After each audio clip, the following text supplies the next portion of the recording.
राजनीति में एक बार फिर हलचल। आरएसएस प्रमुख मोहन भागवत का ऐसा बयान जिसने सबको सोचने पर मजबूर कर दिया। कल तक जिस संगठन को बीजेपी का संघ समझते थे, आज उसी संगठन पर बोले संघ प्रमुख। आरएसएस को बीजेपी के चश्मे से देखना बड़ी भूल। मोहन भागवत के बयान से देश में उठी सवालों की गूंज। क्या ये बयान एक सफाई या बीजेपी से दूरी या फिर किसी बड़ी रणनीति का संकेत?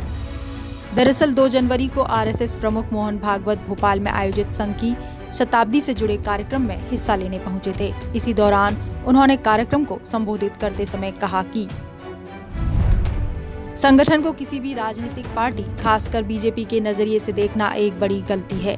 आरएसएस का मूल मकसद हिंदू समाज को संगठित करना, भारत की सांस्कृतिक विरासत को मजबूत करना और देश को विश्व नेता के रूप में उसकी पुरानी स्थिति में वापस लाना है।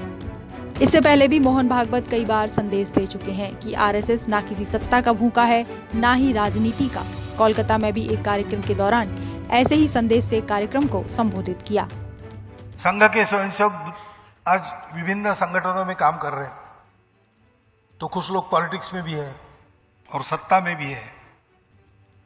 इसलिए बहुत लोगों की ये प्रवृत्ति रहती है कि संघ को बीजेपी के द्वारा समझना तो बहुत बड़ी गलती होगी। संघ को समझना है तो संघ को ही देखना पड़ता है, और देख के समझ में न आने वाला संघ है, वो अनुभव करना पड़ता है। क्योंकि आखिर देखने वाला भी अपनी अपनी दृष्टि से देखता है। आरएसएस संघ, जिसे अक्सर बीजेपी की राजनीतिक रीढ़ कहा जाता है, लेकिन अब संघ प्रमुख खुद कह रहे हैं कि आरएसएस को सिर्फ बीजेपी से जोड़कर देखना संघ की सोच को छोटा करने जैसा है। मोहन भागवत का बयान ऐसे समय आया है जब विपक्ष लगातार आरोप लगा रहा है कि आरएसएस और बीजेपी एक ही सिक्के के 2 पहलू हैं। एक तरफ जहां आरएसएस प्रमुख ये साफ कर रहे हैं कि आरएसएस राष्ट्र निर्माण का मंच है, तो वहीं कुछ राजनीतिक जानकार इसे वैचारिक नहीं बल्कि राजनीति से जोड़ रहे हैं। द्रविड़ कजगम के प्रेसिडेंट के वीरमणि ने इसे बीजेपी और आरएसएस के बीच का कोल्ड वार बताया और कहा कि ये नाटककार लोग हैं। This is not only a scheme to remove the Gandhi.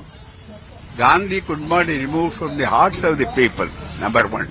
Number 2, the very object, the steaming of the sun, were condemned even by the Popper letter. Dismantling will be a historic error. Leading global academics have done it. So it is more than, it is an exemplary scheme which was in vogue and practiced for 20 years. And they, still the RSS has got the venom in that. Not only through the Godse, but also new Godses are prepared by this one.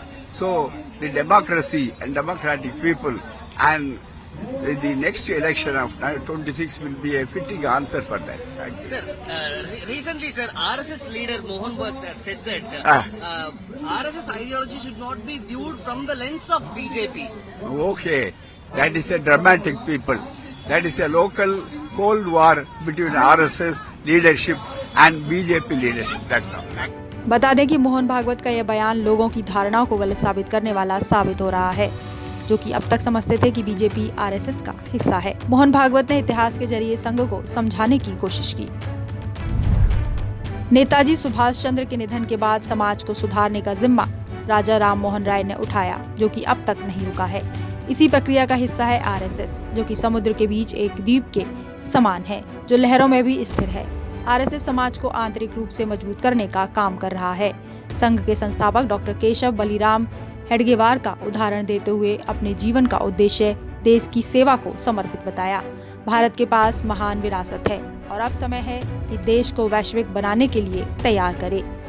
बहरहाल मोहन भागवत का बयान चर्चा का विषय बना हुआ है। उनके बयान से स्पष्ट तो हो गया है कि बीजेपी आरएसएस का हिस्सा नहीं है, लेकिन इतने साल साथ रहे आरएसएस और बीजेपी को लेकर नई बहस छिड़ गई है और सवाल भी, क्या बीजेपी और संघ की राहें अलग हैं या फिर शब्दों तक सीमित है। Bureau report, Punjab Kesari.